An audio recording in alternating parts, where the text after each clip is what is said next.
"Dad, you need to leave. My wife's family is going to live here now." It took me a moment to realize those words had come out of my own son's mouth. Daniel didn't even look at me when he said it. He stood in the doorway of the living room, his arms crossed, his jaw tight, as if he were telling me some unremarkable piece of news, like the weather forecast. I was holding a bottle of Cabernet I'd bought that morning. I'd planned to open it for the dinner he'd told me they wanted to have together. A surprise visit, he'd said over the phone. I thought maybe he wanted to reconnect, maybe talk about the months of silence since his mother died. But now, that bottle felt like the heaviest thing in the world in my hand. I asked quietly, "Where exactly do you want me to go?" He shrugged, glancing toward the kitchen where I could hear voices, his wife, Melissa, and at least 2 others. "I don't know. A motel, a retirement home, anywhere that isn't here." The people in my kitchen were strangers to me, except for Melissa's sharp, hurried voice. Her parents, the in-laws, they were moving around like they owned the place. This was my home. The house I had bought 40 years ago, here in Norfolk, Virginia, after I retired from the Navy and started working as a mechanic. Every wall, every coat of paint, every nail hammered with my own hands. My wife, Anne, had filled it with warmth, with the smell of her baking, with Sunday dinners for the family. Now it felt like I was standing in a place that had already been stolen. Melissa's father came into the living room without looking at me and began measuring the wall where my bookshelf stood. Her mother peeked into the cabinets, shaking her head like she'd been handed the wrong keys to a vacation rental. Daniel's voice was colder this time. "They're moving in tomorrow. I need you out tonight." It hit me like a punch. Not just the betrayal, but the finality in his tone. I searched his face for a flicker of hesitation, some trace of the boy I'd raised, the one who used to beg me to throw the baseball with him in the yard, the one who'd fall asleep in the backseat after fishing trips. But all I saw was a man who had already closed a door in his mind. I could have shouted. I could have begged. I could have thrown them all out of my house. But instead, I put the bottle of wine on the table and said evenly, "All right." I went to my room and opened the old duffel bag I'd carried through deployments, storms, and moves. I packed 3 shirts, a pair of jeans, my shaving kit, and the envelope that held my will and the house deed. I took the framed photo of Anne from the night we celebrated our 40th anniversary. Her smile in that picture was the only warmth I could carry with me. No one offered to help me. No one asked if I was okay. They just stood there, watching me walk out with my bag, like they'd just finished a chore they'd been putting off. I stepped out into the late March air. The sun was setting over the street I'd lived on for decades, painting the neighborhood gold. I didn't look back. They thought I was leaving because I had no choice, that I was some old man too tired to fight. What they didn't know was that I wasn't retreating. I was repositioning, and I had a plan. Have you ever been betrayed by your own child? Have you ever been treated like a burden in a home you built with your own hands? Tell me your story in the comments, even if it hurts, especially if it hurts, because sometimes saying it out loud is the first step toward a kind of justice they'll never see coming. That first night, I slept in my old Ford pickup. Slept is too strong a word. I closed my eyes in the driver's seat and drifted in and out of shallow dozes, my neck stiffening with each hour. I parked near the waterfront in Ocean View, where I could see the waves rolling in under the glow of the street lamps. It was cold, not bitterly so, but enough to seep into my bones. I pulled the navy blanket from behind the seat, the same one Anne used to wrap around her legs when we watched movies together, and I tucked it tight around my shoulders. I didn't have a plan yet, just the ache of what had happened. The shock was still fresh, and the silence in that cab felt heavier than any storm I'd ever weathered at sea. I kept replaying Daniel's voice in my head. Flat, final, like I was an object to be moved, not a father to be respected. At dawn, I drove to a small diner off Granby Street. The kind of place where nobody asks questions, and the coffee is strong enough to make your hands shake. I washed my face in the restroom, combed my hair with my fingers, and ordered eggs and toast. The waitress, a woman about my age with tired eyes, gave me an extra cup of coffee on the house. That little gesture felt like the first human kindness I'd seen in 24 hours. By 9 o'clock, I was standing in line at my bank. My checking account wasn't large, but my savings were decent. Decades of careful living, overtime hours, and no frivolous spending. I'd never been rich, but I'd always been prepared. I transferred enough money to my checking account to cover a few months of living expenses and tucked the rest away. This wasn't the time to flash my resources. Next, I drove to a modest roadside motel a few miles from my old neighborhood. The clerk barely looked up from her computer when I asked for a room for a week. It smelled faintly of bleach and stale air, but there was a bed, a hot shower, and a lock on the door. I put my duffel bag on the chair and sat on the edge of the bed for a long time, staring at the carpet. That was when the tears finally came. Not loud, heaving sobs, just slow, steady drops that blurred the worn fabric under my hands. I wasn't crying for the house or the possessions. I was crying for the decades I'd poured into a son who could stand there and tell me to leave without a flicker of shame. I thought about Anne. She would have been furious, not just at Daniel, but at me for walking out without a fight. But she'd also have known that I was not a man who rushed headlong into battles without a plan. I could almost hear her voice. "You've been in the Navy, Norm. You know how to choose your ground." That night, I pulled out the old spiral notebook I used to keep track of bills and grocery lists. I tore out the old pages, turned to a fresh one, and wrote at the top, "Reclaim Plan." Under that, I wrote 3 words: watch, record, wait. The next morning, I drove past the house. Not too close, just far enough to see that Melissa's parents' cars were parked in my driveway, along with Daniel's pickup. My curtains were open, and I caught a glimpse of Melissa through the window, setting a vase on the coffee table Anne and I had picked out together in 1985. I kept driving. I didn't honk. I didn't stop. I spent the rest of the week quietly laying groundwork. I went to the city records office and requested a certified copy of my property deed. The clerk printed it out, stamped it, and slid it across the counter. Seeing my name in bold black letters, Norman Harris, sole owner, was like taking my first deep breath in days. From there, I stopped by the office of a lawyer I'd used years back for some estate planning, a sharp, methodical man named Richard Gaines. I told him the whole story. He listened without interruption, his brow furrowed deeper with each sentence. When I finished, he leaned back in his chair. "You've got an airtight case," he said. "You didn't sell, gift, or lease the property. They changed the locks without permission. That's unlawful eviction and trespassing. You can get your house back, and you can do it without breaking a single law." I asked him a question I already knew the answer to. What if I wait a little? Let them think I'm not coming back. He smiled faintly. They'll get comfortable. They'll make mistakes. And every one of those mistakes will be evidence in your favor. That's all I needed to hear. Over the next days, I began to make a habit of small drives past the house at different times. I noted the cars, the deliveries, even the curtains that were opened or closed. I wrote it all down. I wasn't in a hurry. I knew time could be a weapon. I also started looking into their financial situations quietly. I didn't have to dig far. Small towns have a way of talking. Melissa's father had a landscaping business that was barely holding on. Her mother hadn't worked in years. Daniel's hours at the shipyard had been cut back. They were already leaning on the stability of my home. And that was exactly where they'd made their mistake.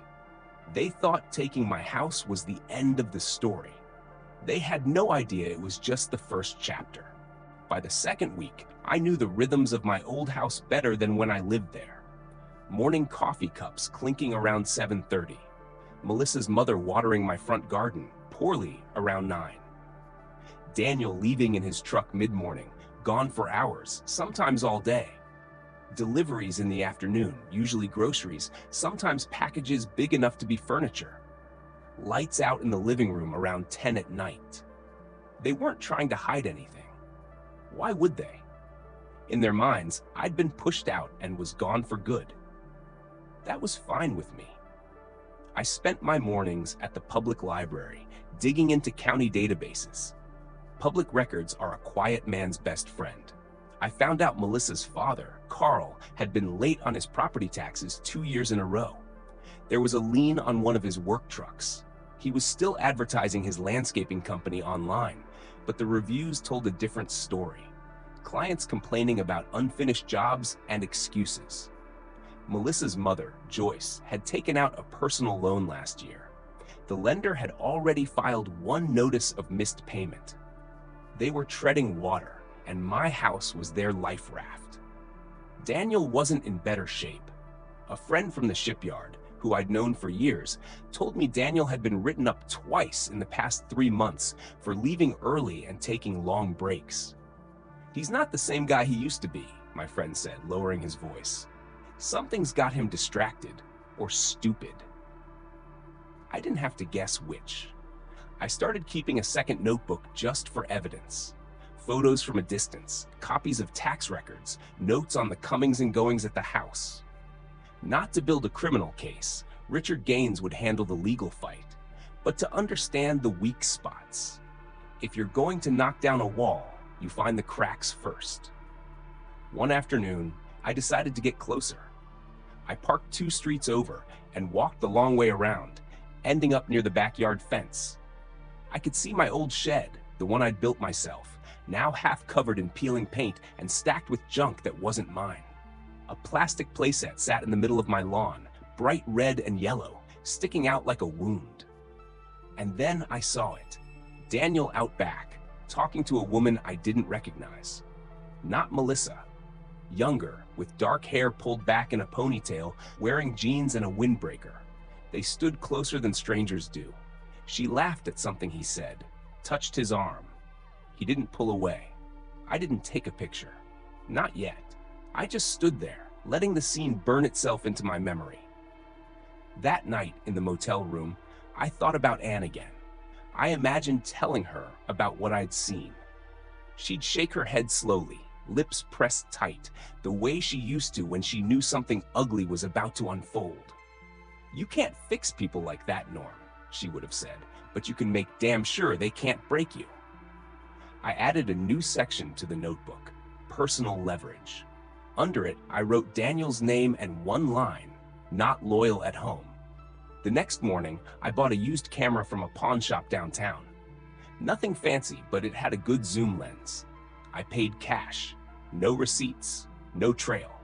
Later that week, I caught them again, Daniel and the woman, meeting in the parking lot of a strip mall.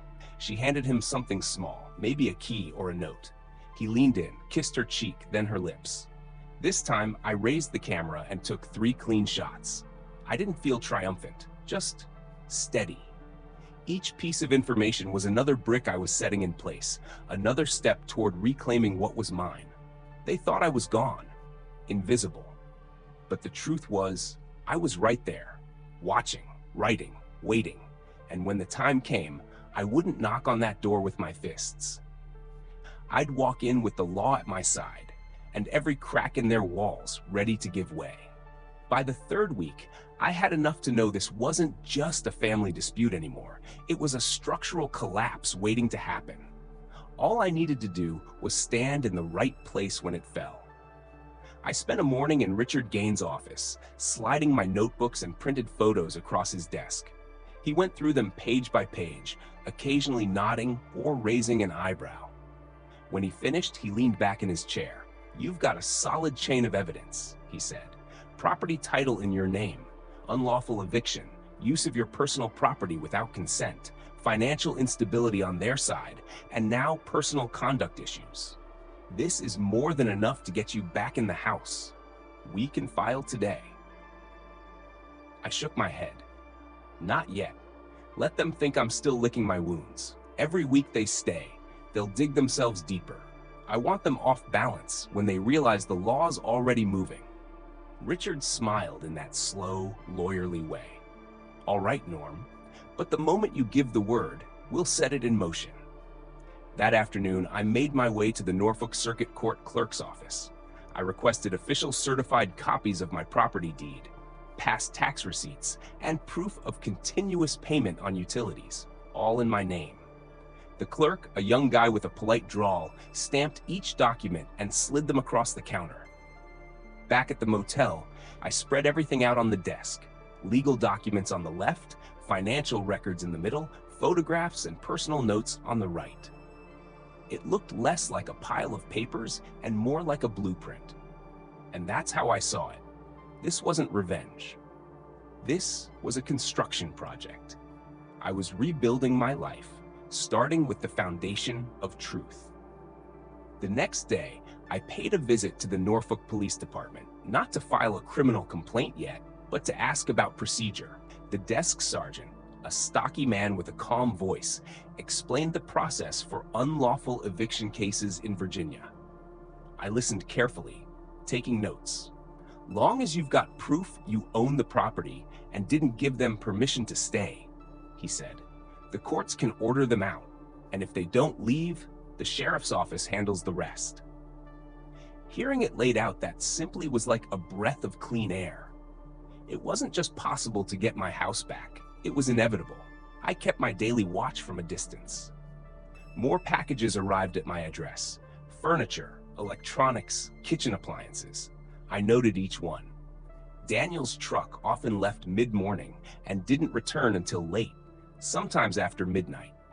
Melissa's parents had started parking in the street instead of the driveway, maybe to make room for their new purchases. Then one evening, I saw something that told me my timing would be perfect. Daniel and Melissa were on the front porch, arguing. She was standing with her arms crossed, her face tight with anger. He paced, waving his hands. I couldn't hear the words, but I didn't need to. The tension was obvious, and it was cracking through whatever illusion of stability they'd been clinging to. I drove away slowly, the sunset fading in my rearview mirror. I could feel the moment approaching, the point where they'd be too distracted by their own problems to defend against mine. Back in the motel, I opened the notebook and wrote one sentence in bold letters across the top of a clean page. The demolition starts soon. The morning I decided to move from observation to action, I woke up before sunrise. The motel room was still dark, the air heavy with the smell of stale carpet cleaner. I sat at the small desk by the window and reviewed my notes again. Every page was full. Dates, times, license plates, deliveries, arguments. It was no longer a loose collection of observations. It was a map, and I knew exactly where each road led.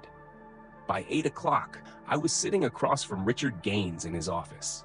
He looked over my shoulder at the stack of documents I carried in my arm. "Is this all of it?" he asked. "It's enough," I said. "File whatever we need to file. Let the clock start ticking." We spent the next 2 hours filling out the paperwork for an unlawful detainer lawsuit, a legal process in Virginia that would force them out if they refused to leave. Alongside that, Richard filed a civil complaint for damages, the use of my property without permission, the emotional distress, and the destruction of personal belongings. When we were finished, he slid a copy of the filings across the desk to me. "The sheriff's office will serve them within a week. They'll have a limited number of days to respond. If they don't, the court rules in your favor by default." I nodded. This was the beginning of the end. But I wasn't finished. On my way back to the motel, I stopped at the Norfolk Sheriff's Office. I requested in writing to be notified as soon as the eviction order was signed. The deputy behind the glass looked at my paperwork, then up at me. "They changed the locks on you?" "Yes," I said plainly. He shook his head. "Happens more than you'd think, but you're doing it the right way." That afternoon, I took the camera and drove past the house again. Daniel's truck was gone. Melissa's father was out front, hosing down the driveway. That's when I saw the stack of delivery boxes piled just inside the garage. Electronics, still in sealed cartons. I took a few photos from the sidewalk. They'd furnished their lives with the comfort of my roof over their heads, and they'd done it without paying a dime. 2 days later, Richard called me. The sheriff served them this morning. You should know, Melissa's father got aggressive with the deputy, but they signed the acknowledgement. You'll have a hearing in 3 weeks. 3 weeks. Long enough for them to scramble. Long enough for me to press in a little harder. The next move wasn't legal. It was informational. I contacted a friend who worked in accounting for the shipyard. Discreetly, over coffee, I asked if he'd heard anything about Daniel's employment. He told me Daniel had been suspended without pay for unprofessional conduct after being spotted off-site during work hours. That lined up perfectly with the afternoons I'd seen him meeting the woman in the parking lot. I didn't need to expose that, yet. But it went into the notebook, under leverage. By the end of the week, I started to notice a shift in their routines. Melissa's parents were now gone most of the day. Melissa herself looked tense when she stepped outside to check the mail, scanning the street like she expected someone to appear. Daniel was home more often, which told me he probably wasn't working. Then one evening, I was sitting in my truck down the street when the front door flew open. Voices spilled out, loud, angry. Daniel's, sharp and defensive. Melissa's, higher-pitched, demanding answers. "You can't even keep your job, and now we've got the sheriff coming?" she shouted. "I told you I'll handle it," Daniel shot back. "You can't handle anything, Daniel. You dragged us into this, and now we're all going to lose the house." I didn't hear the rest. I didn't need to. The cracks weren't just showing, they were widening. That night, I sent Richard a text. "They're under pressure. We keep moving forward." The next day, he filed a request for an expedited hearing, citing ongoing damage to my property. He attached photographs of the torn-up lawn, the clutter in the garage, and the altered landscaping. The court approved the request. My hearing date was now less than 2 weeks away. In those 2 weeks, I kept my distance physically, but not strategically. I sent copies of the property deed and the unlawful eviction filing to the local utility companies, instructing them that no changes in service were authorized without my written consent. That meant if they tried to switch accounts into their names, they'd hit a wall. A week before the hearing, Richard called again. They tried to hire an attorney, but word is they couldn't pay the retainer. They might try to represent themselves. Good, I thought. That would make this even cleaner. The night before the court date, I sat in the motel room and looked over everything one last time. Every piece of evidence was in order, labeled and ready. This wasn't just about getting my house back anymore. It was about making sure they couldn't twist the story into something it wasn't. They'd tell people I'd abandoned the house, that I chose to leave, that they helped by moving in.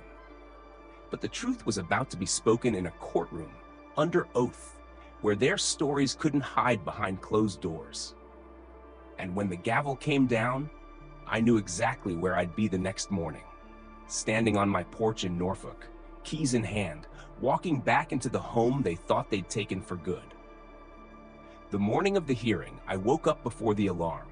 The motel room was still and quiet, the kind of quiet that comes before something changes for good. I put on my best suit, the same navy blue one I'd worn to Anne's funeral. Pressed shirt, polished shoes. Not because I wanted to impress anyone, but because I wanted to walk into that courtroom looking like a man who belonged there. Richard met me at the courthouse steps. "You ready?" he asked. "I've been ready since the day they closed my door," I said. Inside, the courtroom smelled faintly of wood polish and paper. The judge was a woman in her 50s, sharp eyes behind wire-rimmed glasses. She called the case Norman Harris versus Daniel Harris and other occupants. Hearing my own last name on both sides of that sentence was a strange feeling. Daniel sat at the defense table, Melissa beside him, her arms crossed. Melissa's parents sat behind them, avoiding eye contact with me. They didn't have a lawyer. Daniel had a folder of papers in front of him, but I could tell from here it wasn't much. Richard opened by presenting the certified deed, the tax records, and the utility bills, all in my name. He laid out the events in order: my ownership, my sudden eviction without legal notice, the lock changes, the continued occupation without my consent. He submitted photographs of the house and the yard as it was now. Daniel's turn came. He stood up and started talking fast, as if speed could hide the holes in his story. He said I had decided to leave and offered the house to them temporarily. He claimed I was struggling to live alone, and they had stepped in to help. The judge held up the deed. "Mr. Harris, is your name anywhere on this?" Daniel hesitated. "No, ma'am." "And do you have any written agreement from your father granting you or your wife's family the right to occupy the property?" He glanced at Melissa, then back at the judge. "No." She set the papers down. "Then I'm not sure what you think help looks like, but in Virginia, this is unlawful possession." Richard spoke again, calm but firm. "Your Honor, my client is asking for immediate possession of his home and an order for the defendants to vacate within 48 hours. We're also requesting damages for unauthorized use of his property." The judge nodded. "Possession granted. You'll have 48 hours to vacate the premises. Failure to comply will result in the sheriff's department carrying out a formal eviction. As for damages, we'll schedule a separate hearing." Her gavel hit the block. That was it. Clean. Final. I didn't look at Daniel as we left the courtroom. I didn't need to. The sound of Melissa's parents whispering urgently to her as they gathered their things told me everything. Outside, Richard clapped me on the shoulder. 48 hours, Norm. You'll be back in your house before the week's over." 2 days later, I stood across the street as the sheriff's deputies knocked on my door. My door. Daniel answered, eyes bloodshot. Melissa hovered behind him, pale. They were given the order, and the deputies stayed while they packed a few bags. There was no yelling this time, no insults thrown, just quiet defeat. When they drove away, the deputies handed me the keys. I walked up the front steps slowly, feeling the weight of each moment. The lock turned, the door swung open, and for the first time in weeks, I stepped back into my home. The air inside felt different the moment I crossed the threshold. It wasn't the smell of home yet. Too much of them lingered, but it was mine again.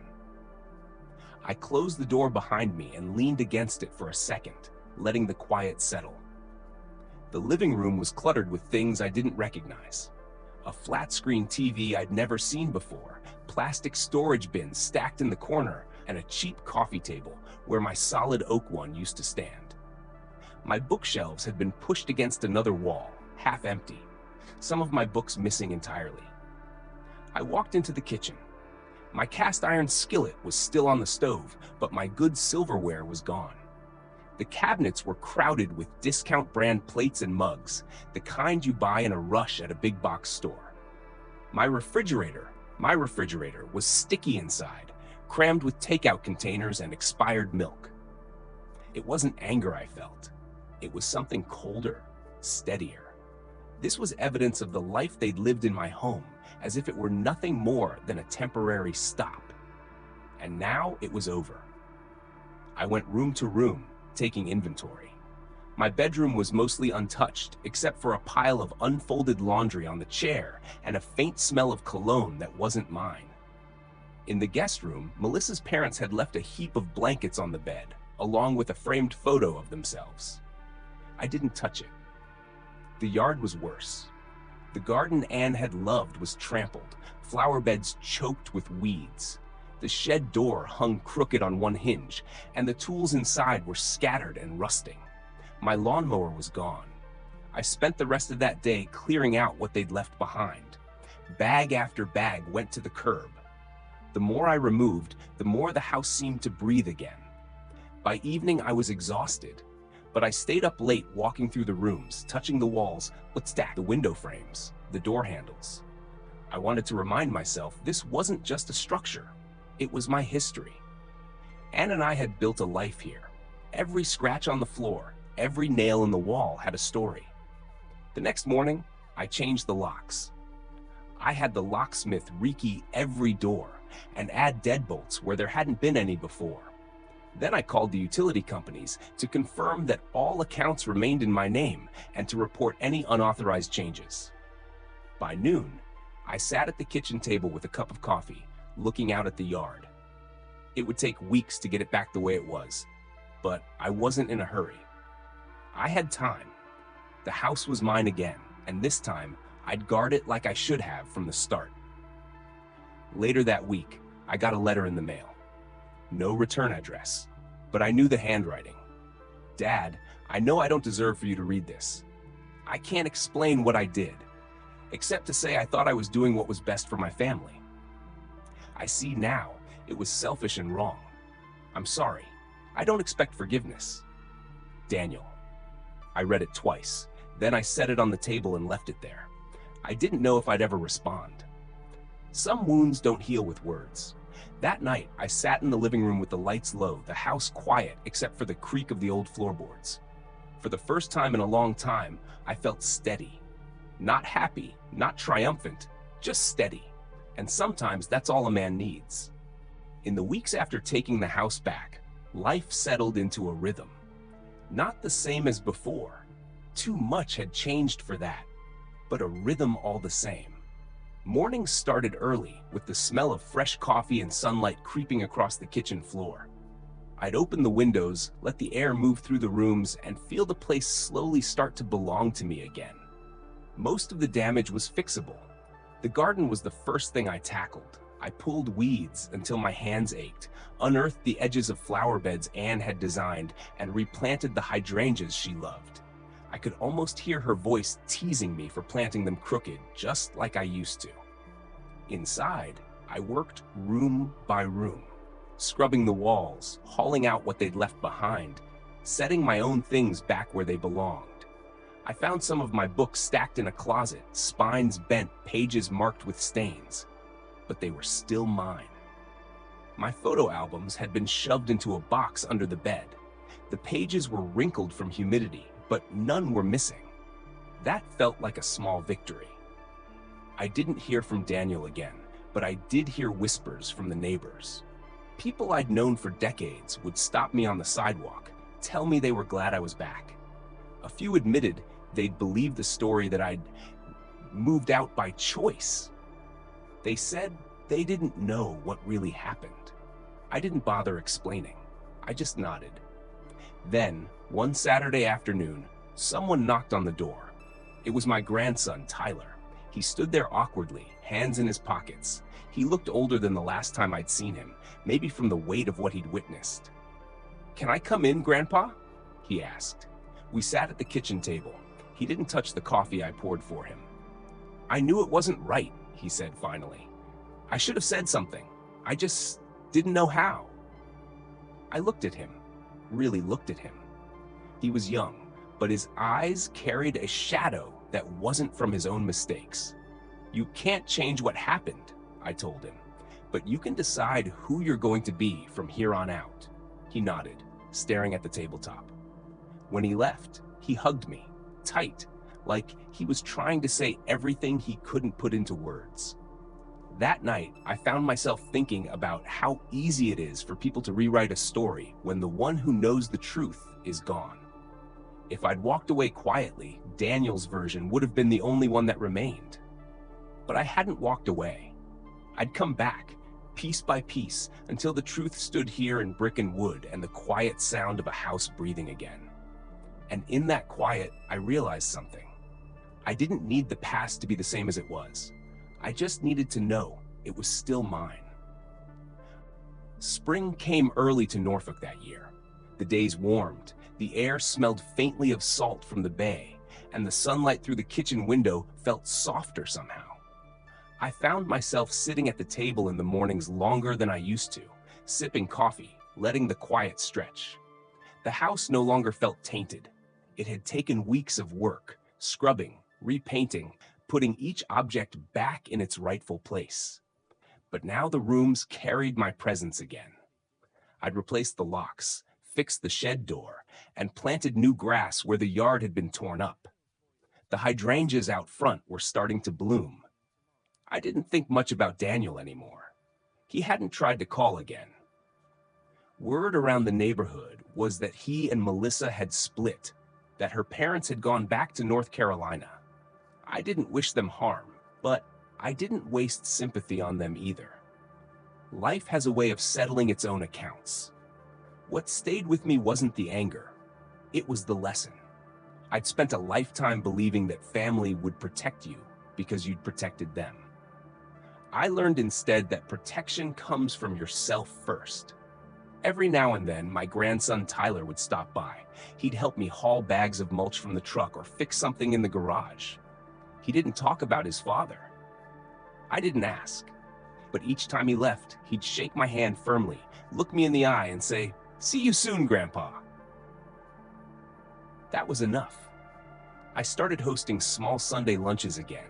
Just a couple of old Navy buddies and their wives, neighbors who'd stood by me quietly through it all. We'd sit on the porch with iced tea, talk about fishing, about the city, about nothing important. And yet, those afternoons felt more valuable than anything I'd lost. On my 79th birthday, I cooked myself a steak, poured a glass of that Cabernet I'd bought the day Daniel told me to leave. I ate in the dining room, with the window open, listening to the sound of the breeze in the trees. I thought about Anne. I could almost hear her laugh in the creak of the floorboards, feel her hand on my shoulder. That night, I put a small wooden box on the top shelf of the closet. Inside, I placed the house keys, a copy of the court order, and a photograph of the house as it looked now, restored, whole. It wasn't a shrine to what I'd been through. It was a reminder that even when someone tries to take everything from you, you can take it back. And when you do, you can make it yours in a way it's never been before. It's been months now since the day I turned the key and walked back into my house. The seasons have shifted, and so have I. I'm not the same man who stood in that living room holding a bottle of wine while my son told me to leave. That man still believed certain bonds couldn't be broken. I know better now. The house feels alive again. The creak of the stairs, the hum of the refrigerator, the way the light moves across the floor in the afternoon. It all reminds me that I'm still here, still standing, still the owner of what I worked for my entire life. I never heard from Melissa again. Daniel hasn't shown up at my door. Sometimes I wonder if he drives past the house, if he thinks about what happened.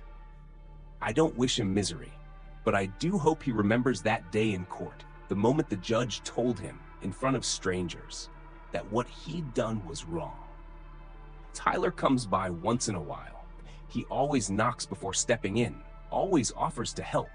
He's careful with his words, but I can see the weight of his father's choices in his eyes. I make sure he leaves here knowing he's welcome, no matter what else happens. I don't live in anger.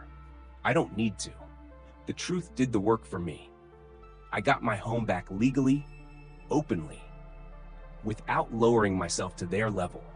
And that's a kind of victory you can live with. At night, I sometimes sit on the porch and watch the street. Same trees, same quiet hum of the neighborhood, same Norfolk air. But it feels different because I'm not looking out from a place I might lose. I'm looking out from a place I reclaimed. Anne used to tell me, "Norm, there's a difference between winning and being right." Back then, I thought she meant you had to choose. Now I know the truth. If you're patient enough, if you stand your ground without losing yourself, sometimes you can be both. I don't need to tell Daniel anything. I don't need to send a letter or make a speech. My life here in this house says it all. The last word belongs to the quiet, the kind that fills a home when it's truly yours, the kind that settles into the walls and lets you sleep at night without wondering who's going to knock you down next. And if there's one thing I've learned through all of this, it's this. Never underestimate a man who knows how to wait for his moment, because when it comes, he won't waste it.